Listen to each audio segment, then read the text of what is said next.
The reality is that games have been connected with society, and society has sexuality in a really specific way since they began. No experience in the world is as emotionally involving as playing a character and living another life. For most people, games seem like a waste of time.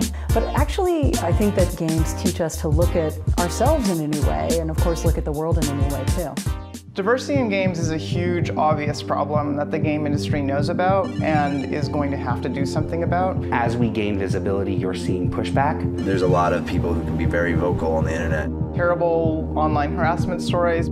People consider it part of the game. I just want a game. Sometimes I don't want to fight the fight. Sometimes I want to just be accepted, and it's very frustrating when that's not the case. You can't limit storyline choices by saying, oh, well, we can't talk about sexuality, we can't talk about gender identity, we can't talk about race, we can't talk about misogyny, we can't talk about any of that stuff. But I think that when you're saying that all these other things are off limits, then it's really constraining for people to create good art. I kind of wish that gaming companies would just bite the bullet and take the plunge and take the risks that the indie developers are doing. There are a lot of gamers and game designers who are lesbian, gay, bisexual, transgender, or queer, or genderqueer, other words, who are really seeking to kind of reinvent games in a new and different way. I wish there were more stories in the game industry that represented me as a person. It's not really about sexuality, it's about representation. I want to play as someone I'd want to be.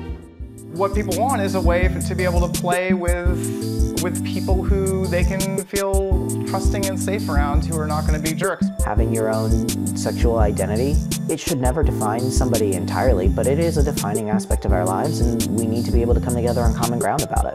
I think is just as important for queer kids to see it as it is for straight people to see it as well. A lot of the ways that we think about games and the dominant genres in games are going to shift. The idea of gamer is growing a lot.